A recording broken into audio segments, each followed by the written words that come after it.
அன்பார்ந்த முருக பக்தர்களை வணக்கம். நான் ஜெயம்எஸ்கே கோபி. இந்த குரல் பதிவு எது சம்மந்தமானதுன்னா, என்னோட குரல் பதிவுக்கு முன்னாடி ஒரு தெய்வ குழந்தை காணொலி நான் பதிவு செஞ்சுருக்கேன். அந்த தெய்வ குழந்தைக்கு வந்து குகன்ற பெயர் வந்து நான் இன்னைக்கு சூட்டினேன்.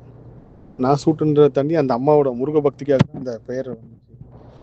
நான் வந்து இந்த மாதிரி திருவண்ணாமலையில் இந்த இடத்துல வரேன்னு சொன்னது வந்து சேந்தமங்கலம் மகா சண்டியாகத்தில் கலந்துக்கிறேன்னு சொல்லி குரல் பதிவு மட்டும் பண்ணியிருந்தேன்.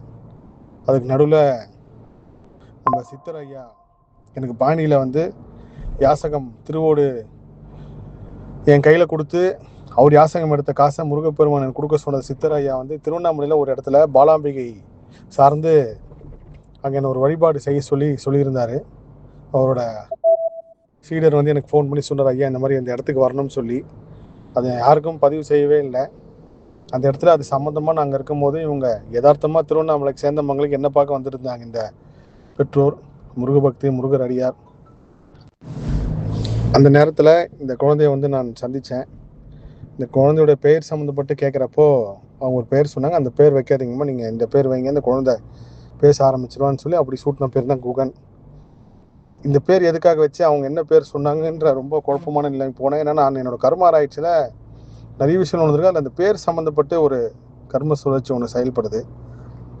அது வந்து நம்ம நம்பி செயல்படுறதும் நம்பாமல் செயல்பட்டு அவரோட ஊழ்வினை கர்மனைப்படி தான் அந்த சிஸ்டமே வேலை செய்து அதை கண் கூட நான் பார்த்துருக்கேன்.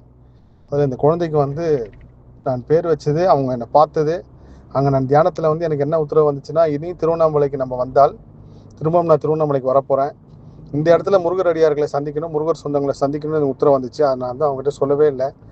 அதுக்கு ஒரு உதாரணமாக இந்த அம்மாவே முன் உதாரணமாக இருந்து என்னை வந்து பார்த்ததுனால இனி திருவண்ணாமலை நான் அடுத்த பயணம் என்னோட பயணம் இருக்கிறப்போ இதனோட தனிப்பட்ட பயணமாக நான் அடுத்த பயணம் வரேன். நான் முருக பக்தர்களை சந்திக்கிறதுக்காக திருவண்ணாமலையில் அப்போ இந்த இடத்துல வாயுலிங்கம் கிரிவலை பாதையில் வாயுலிங்கம் தாண்டினோடனே ஒரு 200-300 மீட்டர்லேயே ரைட் சைடில் பாலாம்பிகை பீடம் இருக்குது. கண்டிப்பாக அந்த இடத்துல தான் முருக பக்தர்களை சந்திக்க போகிறேன்.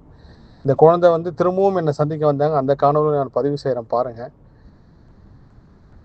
முருகப்பெருமான் கருணையால் இந்த சண்டியாகம் யாகம் முடிச்சுட்டு திரும்ப சென்னை திரும்பிட்டு இருக்கேன். இன்னும் ஒரு நாட்களில் திருவாரூர் கோவில்லையும் அங்கே பக்கத்தில் இருக்க தட்சிணாமூர்த்தி மடத்துக்கும் வரேன். அதுவும் முருகப்பெருமான் கொடுத்த உத்தரவு தான்.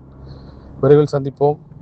மலேசியா முருகர் நிகழ்ச்சி சம்மந்தமான ரிஜிஸ்ட்ரேஷன் புக்கிங் வந்து ஃபுல்லாகிடுச்சு அப்படின்னு சொல்லி சொன்னாங்க. நிறைய பேர் தொடர்ந்து முயற்சி பண்ணிட்டு இருக்கீங்கன்ட்டு. ஏன்னா இன்றைக்கி அரசு விடுமுறைனால எல்லாருமே ஃப்ரீயாக இருப்பாங்க. கண்டிப்பாக நீங்கள் வர எல்லாருமே நான் பார்த்துட்டு தான் போவேன்.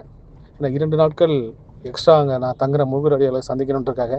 ஸோ ரிஜிஸ்ட்ரேஷன் பண்ண முடியாதுங்க, யாரும் வருத்தப்படாதீங்க. கண்டிப்பாக எல்லாருமே சந்திப்போம். எல்லா புகழும் முருகனுக்கே. நன்றி.